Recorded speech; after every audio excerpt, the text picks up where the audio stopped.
चले गए mister genius. साथ के पूछने पर उसने बड़े आम से अंदाज में सर हिला दिया था, बगैर उसके तंजिया अंदाज का नोटिस लिए। परसों सुबह चला गया था वो इस तरह बोली जैसे मिस्टर जीनियस में छुपे तंज का उसे पता ही नहीं चला था। साथ उसकी लापरवाही के इस मुजाहरे पर किसी कदर चिढ़ सा गया। नाना अब और नानी अम्मी की वेडिंग एनिवर्सरी आने वाली थी और पिछले साल की तरह वो इस साल भी इन दोनों को अच्छा सा तोहफा देकर इस दिन को खास तरीके से मनाना चाहती थी। अकेले बाजार जाने की हिम्मत नहीं थी, इसलिए साथ से कहा था और वो कमाले मेहरबानी से फौरन मान भी किया था।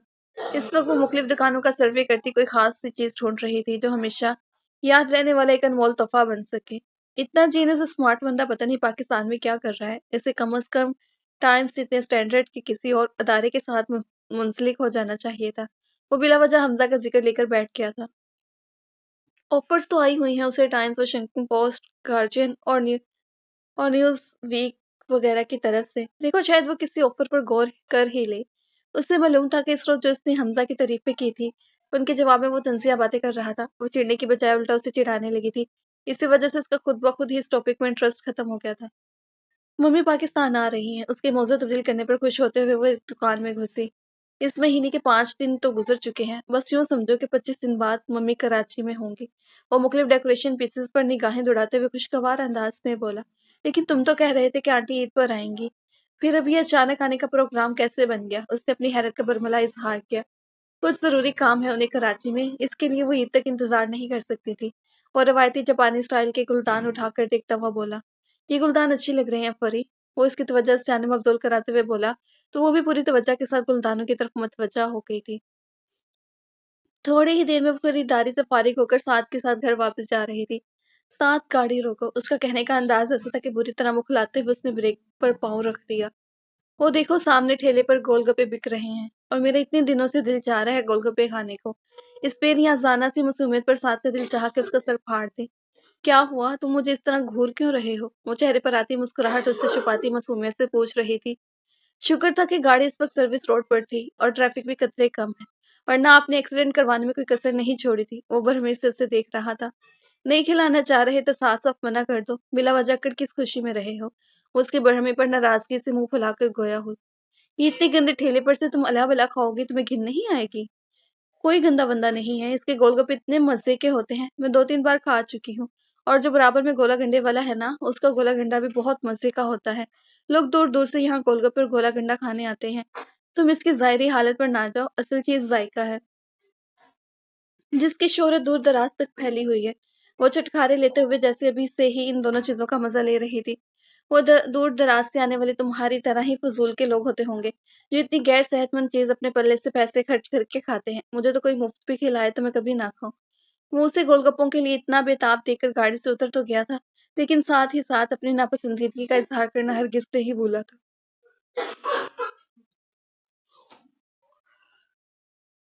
वो इसकी बात पर लापरवाही से सर झटक कर उसे अपने लिए गोलगप्पे लाता देखने लगी। कुछ ही देर में वो वापस आ गया। बंदा अपनी औकात के हिसाब से ही बात करता है। हालांकि मैं तुम्हें तुम्हारा फेवरेट बर्गर, चटपटा रोल खिलाने, कैपुचिनो का पूरा पूरा इरादा रखता था।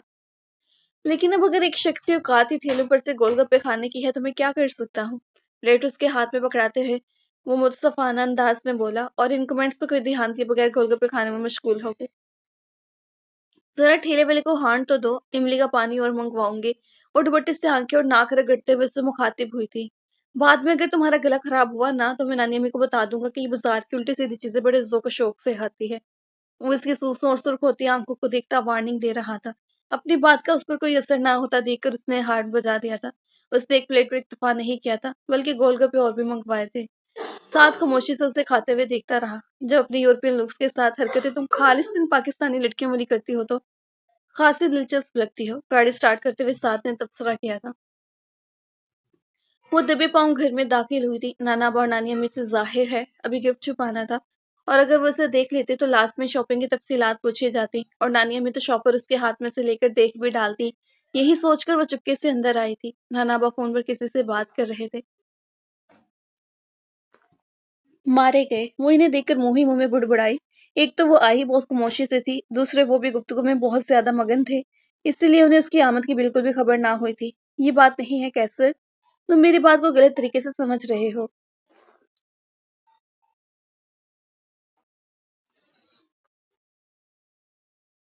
प्रिया के लिए हमज़ा से ज़्यादा मुझे कोई प्यारा भी नहीं हो सकता, इसलिए नहीं कि वो शुजा का बेटा है और शुजा को मैंने हमेशा भतीजे से बढ़कर अपना बेटा ही समझा है, बल्कि उसकी ज़ाती खूबियों की बुनियाद पर वो बहुत प्यारा बच्चा है। उसमें हर वो खूबी है जो मैं प्रिया के होने वाले शौहर में चाह सकता हूँ।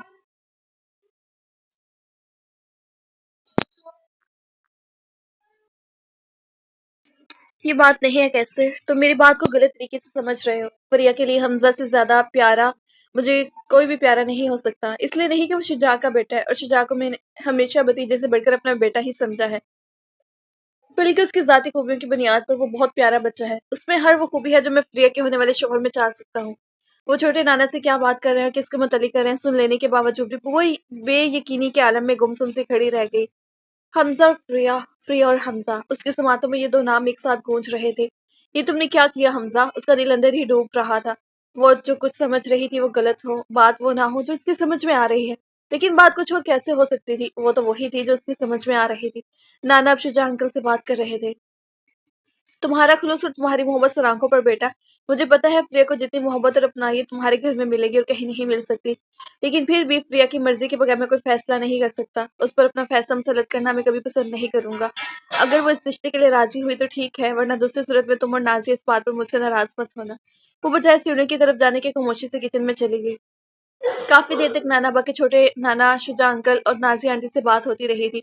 उसके कान साइंसाई कर रहे थे। कुछ देर पहले की शॉपिंग, साथ गुजर करके गोलगप्पे खाना और तेज आवाज में गाने सुनना सब उसके जहन से निकल गए थे।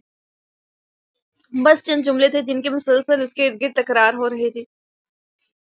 जो प्रिया की मर्जी वही मेरी मर्जी। मैं इस पर अपना फैसला मुसलत करना कभी पसंद नहीं करूंगा। शुजा को मैंने हमेशा भतीजे से बढ़कर अपना बेटा ही समझा है। वो दोनों हाथों से सर थामे सकते किसी कैफियत में बैठी हुई थी। जहन जैसे कुछ भी सोचने समझने के काबिल ही नहीं था। काफ़ी देर बाद उसने खुद को बमुश्किल वहाँ से उठने पर आमादा किया। आहिस्ता-आहिस्ता सीढ़ियाँ चढ़ती वो ऊपर आई। मुझे तो हमसा बहुत पसंद है और खुश जाके घर से बेहतर और कौन-सा घराना हो सकता है हमारी परी के लिए। नानी अम्मी की आवाज़ उसके माथे से टकराई थी। वो और नानाबा अपने कमरे में बैठे यकीनन कुछ देर पहले आने वाली शुजा अंकल की फ़ोन कॉल की ही डिस्कस कर रहे थे। हुसैन मुझे भी वो बहुत है, बहुत सुलझा हुआ, मुहज़्ज़िब और ज़हीन लड़का है। अपने प्रोफ़ेशन में खूब तरक्की करेगा और उसका करियर बहुत शानदार होगा। लेकिन इस सब के बावजूद अगर वो परी को पसंद नहीं तो हमारे पसंद करने की कोई अहमियत नहीं रह जाती। ज़िंदगी तो उसने गुज़ारनी है, पसंद का हक भी उसे ही मिलना चाहिए। अगर वो इस रिश्ते को दिल से कबूल करेगी, तभी मैं कैसर शुजा को हाँ में जवाब दूँगा, वरना माज़रत कर लूँगा। नानाबा का लहज़ा बहुत संजीदा था। परी से मैं आज ही पूछ लूँगी। नानी अम्मी बहुत खुश और एक्साइटेड लग रही थी, यूँ जैसे उनकी नवासी के लिए ऐसी जगह से रिश्ता आ गया जहाँ वो चाह रही थी। नहीं तुम बात ना करना, मैं खुद उससे बात करूँगा। मैं किसी भी तरह से इस रिश्ते के लिए प्रेशराइज़ नहीं करना चाहता। कहीं ऐसा ना हो ये जानकर कि मैं और तुम इस रिश्ते को बहुत ज़्यादा पसंद कर रहे हैं, महज़ हमारी मुरव्वत में हामी भर लें। नानी अम्मी के बरखिलाफ़ उनके अंदाज़ में खुशी और गर्मजोशी से ज़्यादा संजीदगी और किसी गहरी सोच और तफक्कुर की झलक महसूस हो रही थी। बरसों पहले एक फ़ैसला उन्होंने खुद किया था और फर्माबरदार बेटी ने उनके इस फ़ैसले पर सर झुका दिया था। लेकिन फिर वो झुका हुआ सर ज़्यादा अरसा झुका नहीं रहा था और सर तन कर इनके बिल्कुल सामने खड़ा हो गया था, उनके हर फैसले को मानने से इनकार करते हुए। शायद इसलिए वो कोई फैसला खुद करना नहीं चाहते थे। वो दोनों उसकी आमद से बेखबर आपस में इस रिश्ते शुजा अंकल की फैमिली के बारे में बातें कर रहे थे, जबकि वो मुड्डा कदमों से चलती बहुत उलझी हुई मुस्तरिब से अंदाज में अपने कमरे में दाखिल घुसने के साथ ही यूं ही बेख्याली में उसकी नजर दीवार पर लगी मम्मा की तस्वीर पर पड़ी थी। वो कितना सख्त होता है ना अर्जुमंद, कहते हैं उस वक्त जो दुआ मांगी जाए वो जरूर कबूल होती है। मैंने इस लम्हा बड़ी शिद्दत से अल्लाह से यही दुआ मांगी थी कि खुदाया मेरे पापा मुझे माफ कर दे, मेरी औलाद को मेरे निजात का जरिया बना दे, उसी के वसीले से मुझे मेरे पापा की माफी मिल जाए। तस्वीर में मुस्कुराती हुई मम्मा एकदम रोने लगी थी। पापा मुझे माफ नहीं करते परी, उनसे कहो मुझे माफ कर दे। देखो तो उन्होंने अपने दिल का दरवाजा कितनी मजबूती से बंद कर रखा है। मैं बरसों से सर पटक रही हूँ मगर वो मुझे अंदर आने की इजाजत ही नहीं दे रहे। उनसे कहो ना परी कि जोफी को अंदर आने दे। मामा ज़ारू-कतार रो रही थी। वो तस्वीर के बिल्कुल करीब खड़ी हुई खुद भी रो रही थी। हाँ, मैं उनसे कहूँगी मामा, मैं आपको उनसे माफ़ी दिलवाऊँगी। आपकी वो माफ़ी जो आप उनसे माँगना चाहती थी, मगर माँग ना सकी। वो मुझ पर कर्ज़ है, ये कर्ज़ मैं ज़रूर चुकाऊँगी। वो तस्वीर पर हाथ फेरते रोते हुए ज़ेरे लब बोल रही थी, बहुत मज़बूत लहज़े में अपने इरादों की पुख्तगी के साथ। रात के खाने के बाद नाना और नानी भी लाउंज में बैठ गए थे। वो नानाबा की फरमाइश पर चाय बनाने किचन में घुसी हुई थी। चाय बनाने के दौरान वो खुद को मजबूती का सबक याद कराती रही थी। उसे अंदाजा था कि शायद चाय पीने के दौरान वो उससे इस बारे में बात करेंगे। वो ट्रे उठाए लॉन्च में आई तो नानाबा टीवी पर हालात हाजरा का कोई प्रोग्राम देखने में मसरूफ थे। नानी अम्मी की निगाहें भी टीवी की तरफ थी, मगर इनका कुछ खास इंटरेस्ट नजर नहीं आ रहा था प्रोग्राम में। उससे ज़्यादा देखकर नानाबा ने टीवी की आवाज़ कम की थी। इन दोनों के हाथ में कप पकड़ाने के बाद वो नानाबा के बराबर ही बैठ गई। तुम चाय नहीं पियोगी? नानी अम्मी ने पूछा। उसने नफी में सर हिला दिया। आज के अखबार में हम तक आर्टिकल पढ़ा तुमने? चाय का सिप लेते हुए नानाबा ने उससे पूछा। जी, सुबह ही पढ़ लिया था और पढ़कर हमेशा की तरह ठंडी आप भरी थी कि मेरे पास उसके जितनी गैर मामूली जहानत और इतनी जबरदस्त मालूमात क्यों नहीं है। उसके जेलसी अंदाज पर मुस्कुराए। इस गैर मामूली जहीन और जबरदस्त मालूमात रखने वाले बंदे ने तुम्हें प्रपोज किया है। उन्होंने बराह रास्त उसकी आंखों में देखते हुए अपने तौर पर उसे चमकाना चाहा था। अगर वो इस बात से पहले आगाह न होती तो इस वक्त किसी भी तरह उनकी ज़ेरिक और तेज निगाहों से अपनी इन तासरात को छुपा नहीं सकती थी जो शामी खबर सुनने पर उसके चेहरे पर छाए थे। चेहरे पर मसनूई हैरत और खैर उसने अभी भी तारीफ की थी। एकदम से यूं चौंकी थी जैसे कोई बड़ी गैर मुतवक्का बात सुन ली हो, मगर इस हैरानी और अचंभे में दुख दर्द का कोई रंग शामिल नहीं था। हैरत भरी निगाहों से वो उनकी तरफ देख रही थी। नाना बॉस के मुतज्जब से अंदाज को बगौर देखते हुए मजीद गोया हुए। शाम में कैसर का फोन आया था। उसने मुझसे तुम्हारे और हमजा के रिश्ते के बारे में बात की। शुजा और नाजिया को तुम बहुत पसंद हो। वो लोग तुम्हें अपनी बहू बनाना चाहते हैं। मैंने उन्हें कोई जवाब नहीं दिया। तुम्हारी मर्जी और तुम्हारी पसंद नापसंद मेरी और तुम्हारी नानी अम्मी के लिए हर चीज से बढ़कर है। बगैर हिचकिचाए और कोई भी दूसरी बात सोचे तो मुझे अपनी मर्जी बताओ। अगर तुम्हारी वहां मर्जी नहीं तो मैं इनकार कर दूंगा। वो खामोशी से सिर झुकाए उनकी बात सुन रही थी। आराम से सोच लो। हमजा से तुम मिली हुई हो, तुम्हें पता है वो कैसा है। अगर वो तुम्हें पसंद नहीं तो भी बिल्कुल खुलकर अपनी नापसंदीदगी का बता दो। ये मत सोचना कि अगर मैंने मना किया तो नाना और नानी में नाराज हो जाएंगे।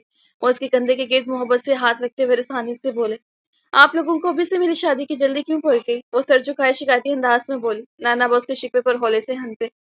शादी की कोई जल्दी नहीं है बेटा। एक अच्छा रिश्ता आया तो हम लोगों ने इसके बारे में तुम्हें बताया और फिर शादी कभी ना कभी तो होनी ही होती है। क्या हर्ज है हम लोग आज इस बारे में खुलकर आपस में बात कर लें। अगर तुम्हारी कोई पसंद है तो वो तुम हमें बता दो, या ये कि तुम्हारी कहीं कोई पसंद फिलहाल नहीं, लेकिन हमसा के बारे में तुम फिर भी इस हवाले से सोचना नहीं चाहती तो भी बता दो। ये जरूरी तो नहीं कि मैं जल्लाद और हरान किस्म का नाना बना रहूं और तुम मसलूम और मासूम से नवाजी। मैं चाहता हूँ इस मौजू पर हम दोस्तों की तरह आपस में बात करें। हमारे दरमियान किसी किस्म का कम्युनिकेशन गैप ना हो। नानी अभी चाय पीते खामोशी से इन दोनों की बातें सुन रही थी। मैं आपसे दोस्तों की तरह बात कर सकती हूँ नाना अब्बा?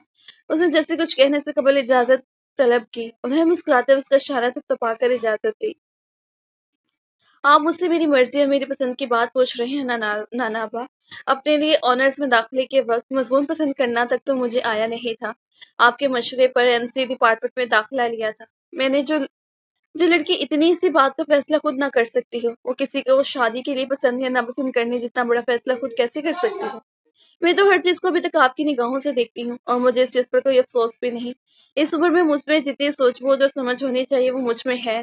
जब मेरे सर पर मेरे बड़े मौजूद है जो मुझसे बहुत बेहतर अंदाज में मेरा भरा बुरा भला सोच सकते हैं, तो मुझे बिला वजह खुद को उलझाने की क्या जरूरत। अपने लिए खुद तो वो लड़कियां सोचती हैं जिनके लिए कोई सोचने वाला नहीं। मैं कोई लावारिस तो नहीं जो अपनी जिंदगी के फैसले खुद करती फिरूं। मेरे लिए सोचने और फैसला करने वाले अल्लाह का शुक्र है मौजूद है, और मुझे ये भी मालूम है कि वो मुझसे किस कदर मोहब्बत करते हैं।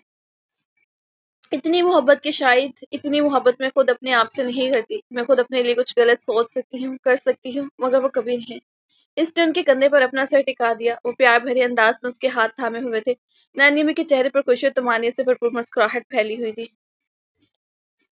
शुजा और नाज़िया तो खैर अच्छे हैं ही, लेकिन हमजा वो भी बहुत अच्छा है परी। इस उम्र में लड़के अमूमन इतने मैच्योर होते नहीं हैं जितना वो है। तुम वहाँ बहुत खुश रहोगी। इतनी देर की खामोशी के बाद नानी अम्मी ने पहली मर्तबा उसके सामने अपनी राय जाहिर की थी। नानाबा जिसको अच्छा कह दे वो बुरा हो भी कैसे सकता है। वो इसी तरह उनके कंधे पर से टिकाए शौकी से बोली। नानाबा इन कमेंट्स पर मुस्कुराए। इन तरीफे कलमात के लिए बहुत शुक्रिया, लेकिन मैं चाहता हूँ मिस प्रिया अब्दुर्रहमान कि अब आप भी जरा बड़ी हो जाएं, अपने तौर पर लोगों को समझना सीखें। जरूरी नहीं जिसे मैं अच्छा कह रहा हूँ वो वाकई ही अच्छा हो। और कभी मैं गलत भी तो हो सकता हूँ। इख्तिलाफ करना सीखें, चाहे सामने कोई भी हो। नानाबा ने प्यार भरे अंदाज में उसे सर्जिश की। फिर जब वो कुछ देर बाद अपने कमरे में आकर लेटी तो नींद आंखों से कोसों दूर थी।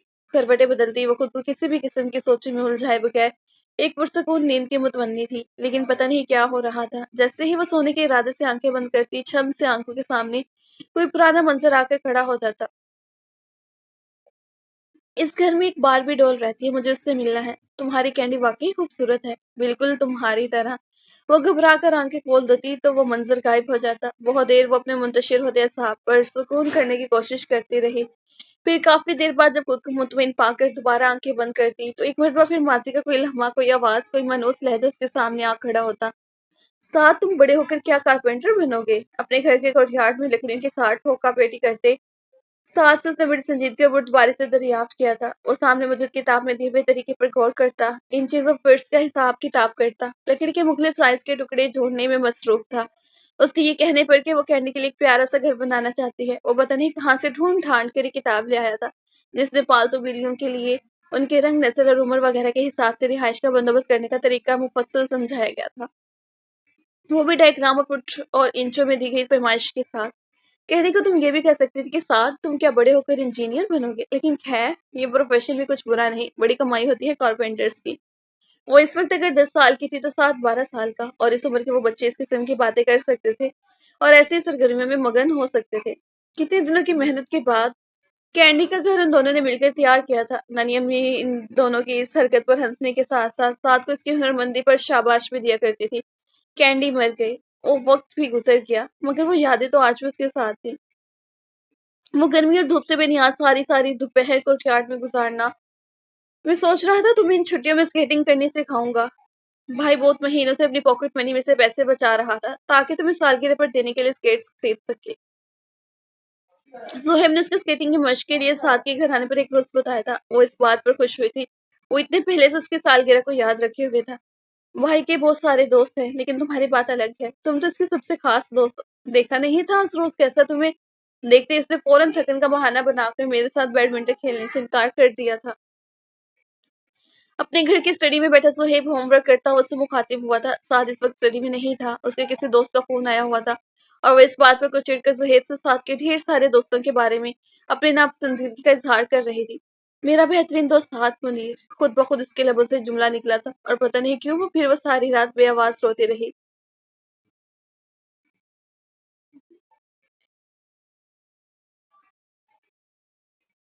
जारी है जी। तो रीडर्स मिलते हैं आपसे नेक्स्ट एपिसोड में। अपना ख्याल रखिएगा, चैनल को सब्सक्राइब करते हुए जाएं। अल्लाह हाफिज।